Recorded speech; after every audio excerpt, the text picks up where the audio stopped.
ನಮಸ್ತೆ ಸ್ನೇಹಿತರೆ, ನಾನು ನಿಮ್ಮ ಸಿಂಪಲ್ ಶಿವ ಮಾತಾಡ್ತಾ ಇರೋದು.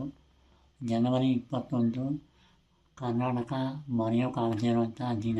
ಯಾಕಂದರೆ ಇವತ್ತು ನಮ್ಮ ಕರ್ನಾಟಕದ ನಡೆದಾಡುವ ದೇವರು ನಮ್ಮನ್ನು ಬಿಟ್ಟು ಹೋದ ದಿನ.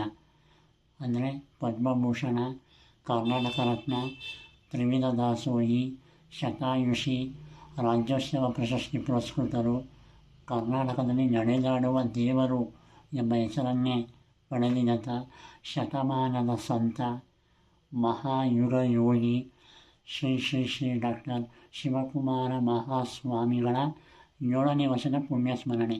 ಅಂದರೆ ಅವರು ನಮ್ಮನ್ನು ಬಿಟ್ಟು 7 ವರ್ಷ ಆಗಿದ್ದರೂ ಕೂಡ ಅವರ ನೆನಪು ಯಾವತ್ತಿಗೂ ಇರುತ್ತೆ.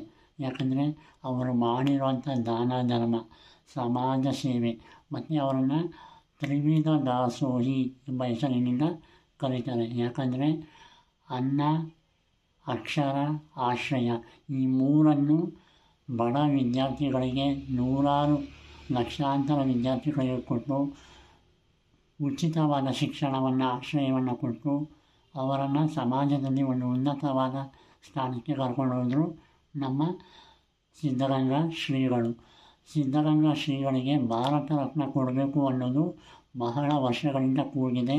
ಕೇಂದ್ರ ಸರ್ಕಾರ ಇದರ ಬಗ್ಗೆ ಗಮನವನ್ನು ಹರಿಸಬೇಕು. ಯಾಕಂದರೆ ನಡೆದಾಡುವ ದೇವರು ಇಡೀ ಭಾರತದಲ್ಲಿ ಯಾರು ಅಂದರೆ ಅವರೇ ನಮ್ಮ ಶಿವಕುಮಾರ ಮಹಾಸ್ವಾಮಿಗಳು.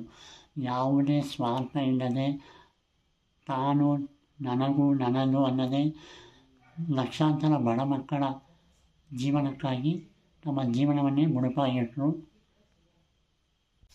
ಲಕ್ಷಾಂತರ ಮಕ್ಕಳಿಗೆ ದಾರಿದೀಪವಾಗಿದ್ದ ನಮ್ಮ ನಡೆದಾಡುವ ದೇವರು ನಮ್ಮ ಜೊತೆಗೆ ಇವತ್ತಿಲ್ಲ. ಆದರೆ ಅವರು ಬಿಟ್ಟು ಹೋದ ಆದರ್ಶ, ಕೆಲಸಗಳು, ನೆನಪುಗಳು ಯಾವತ್ತಿಗೂ ಶಾಶ್ವತವಾಗಿರುತ್ತೆ. ಹಾಗಾಗಿ ನಡೆದಾಡುವ ದೇವರನ್ನು ಸ್ಮರಣೆಯನ್ನು ಮಾಡ್ತಾ ಅವರಿಗೆ ಆದಷ್ಟು ಬೇಗ ಕೇಂದ್ರ ಸರ್ಕಾರ ಮರಣೋತ್ತರವಾಗಿ ಭಾರತ ರತ್ನ ಪ್ರಶಸ್ತಿಯನ್ನು ನೀಡಲಿ.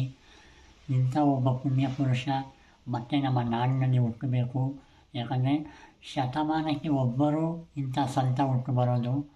ಹಾಗಾಗಿ ಶತಾಯುಷಿಗಳಾಗಿದ್ದ ತ್ರಿವಿಧ ದಾಸೋಹಿ, ಕರ್ನಾಟಕ ರತ್ನ, ಪದ್ಮಭೂಷಣ, ನಡೆದಾಡುವ ದೇವರ ಈ ದಿನ ಒಂದು ಪುಣ್ಯ ಸ್ಮರಣಾ ದಿನ. ಅವರ ಆಶೀರ್ವಾದ ಎಲ್ಲರ ಮೇಲೆ ಇರಲಿ ಅಂತ ಕೇಳ್ತಾ ನನ್ನ ಮಾತನ್ನು ಮುಗಿಸ್ತಾ ಇದ್ದೀನಿ. ಜೈ ಹಿಂದ್, ಜೈ ಕರ್ನಾಟಕ ಮಾತೆ.